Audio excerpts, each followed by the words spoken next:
we need champions who are so happy inside that they want to make everybody else happy too. Because we have an entire world of people not happy inside who are spending their time trying to drag down everybody else. Gary, nice to see you. Good to see you. I like the fact that your hands are in the boxes, you're unpacking. I come here.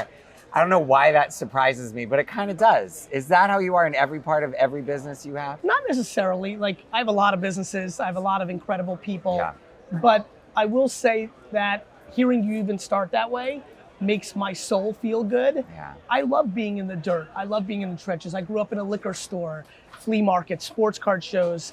And so I think the answer is probably yes and no.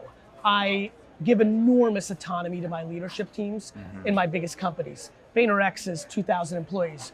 We have hundreds of people in Asia. I can't have my hands in it in the office.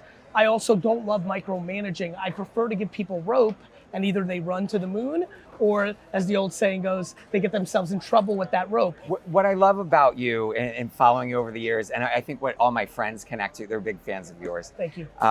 Is the way that you communicate. You can break things down in a way for everyone to understand it. Sound bites, everything could be on a bumper sticker or a t-shirt. Is that what keeps the business running? And where does that come from for you?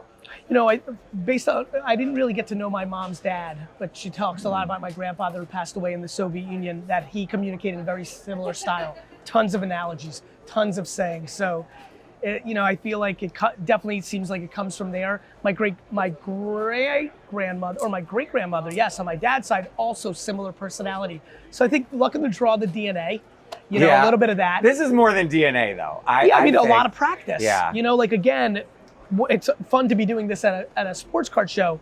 I did a lot of shows at 14. I worked in a retail environment, 14, 15, 16.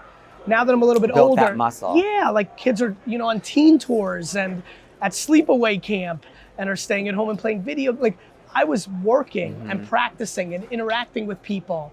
And so I think DNA and the reps have put me in a place. And I also really, really, really like to get people to understand.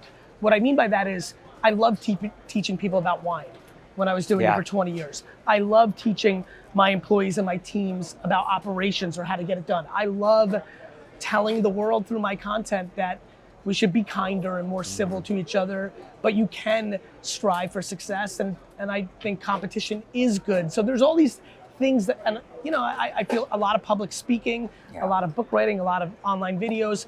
I think, you know, I'm in my mature state now of having my skill down. Do you think a kid growing up right now with technology has the possibility of being as skilled as you are at communicating if they're spending much more of their time like this? I do.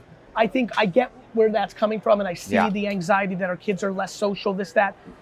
The amount of charismatic 14-year-olds that I even see here, let alone know, it's very high. Sure, kids are in their phone and iPads more than they were 30 years ago because we didn't have that. But I played Nintendo for 9 hours a day during the summer and watched Saved by the Bell. You know what I mean? Like, it's like Super Mario Brothers. You know what I mean? It's not like I was at 14 running around at mixers and cocktail parties. And your dad screaming, get out, get outside, go play or something. I was definitely an 80s kid that was outside a lot, but you know, my brother wasn't, and I see plenty of social skills in him. So I don't think it's default that kids can't do it. So the only thing I ever collected in my life were snow globes. Yep. So you can tell I'm gay because that was the one thing I collected. But by the way, super huge category. Huge category. I know it. I know it well. I had like 300 of them in my room as a kid. I don't have any of them anymore. Snow globes, magnets. Yes.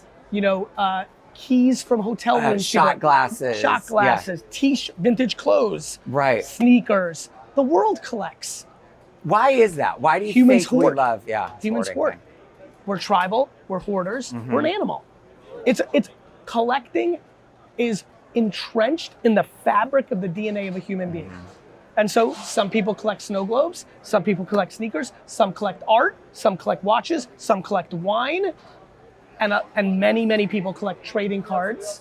And I'm passionate about collecting in general. When did you know that this was the venture for you next? With VeeFriends? With VeeFriends. I've subconsciously known it forever. I knew when my career was getting big that I wanted to buy Scooby-Doo or Gumby or the Smurfs. I wanted to buy something from the 80s and refurbish it, new movies. You wanted to buy that brand? Really? That was on my mind for a long time. Who thinks about that? I think somebody who's into pop culture. Yeah. And things like Garfield or the Snorks. It didn't even have to be like Looney Tunes. Like, I was always thinking that way. Then the NFT thing happened. And I realized those were digital collectibles. And of course they went crazy and then they've collapsed because anything that goes up too fast, real estate, gold rush, like yes, yeah. But it doesn't mean that it's dead. It will continue to rise slowly from here. But when I knew that I wanted to do an NFT project, I was like, what am I gonna do? And I was like, you know what? Maybe I don't have to buy Scooby-Doo or Sesame Street. Maybe I can create my own. And when I think about VeeFriends, I think of it as Pokemon meets Sesame Street. Right. Pokemon from like a competitive collectibles, cool standpoint. Sesame Street from a let's be kind to each other standpoint. I'm gonna use these 250 plus characters for the rest of my life to scale what GaryVee, the content creator, does. I'm flattered that your friends like my content. I'm self-aware enough to know that my style and my communication style and who I am isn't gonna hit all 8 billion people. Language barriers. Right. I might be a little too Jersey for some people. No, never enough Jersey. You know, but come on. But with these characters, if I can't do the work, Gratitude Gorilla can. If I can't do the work, Modest Moose can. If I can't teach patience, Patient Panda can. And so I have a really Jim Henson. Now, I didn't really know a lot about Jim Henson. I knew who he was. I knew he was iconic. But going through this journey, I've been meeting people that have worked for him as I work with consultants and other people. And I'm like, wait a minute, there's some overlap there. I understand what he was trying to do with Fraggle Rock, which was stop war. I'm trying to make the world a nicer place, but not compromising on some things like, I don't like 8th place trophies. I don't think it's real. You know? I think the world has gotten very red and blue. Yes. And VeeFriends is gonna aim to be purple, and I think it's gonna work. That's a bold statement and mission. It is. For really what some people might go as a couple of cards, but hearing you say it, I believe you. And I feel like GaryVee is going to save the country, the world. Listen, I think that it's so big.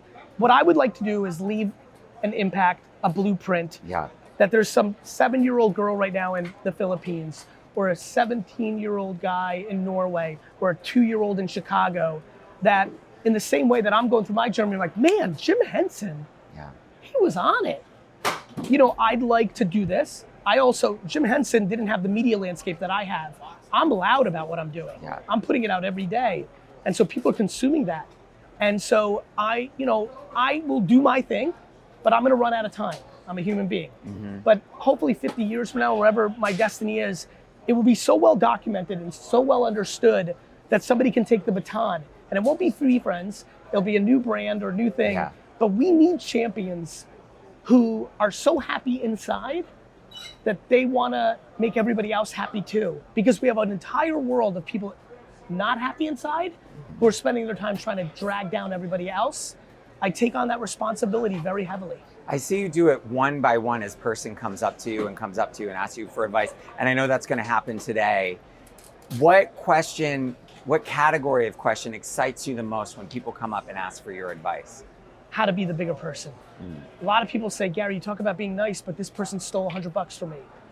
Or my partner screwed me. How do I deal with that? How do I deal with that? I love that because that gets down the path of like, you gotta build it here. Once you get that, then you can deal with any of the little things. That's wonderful. Thank you so much. Thank you so much. Awesome to have some of your time.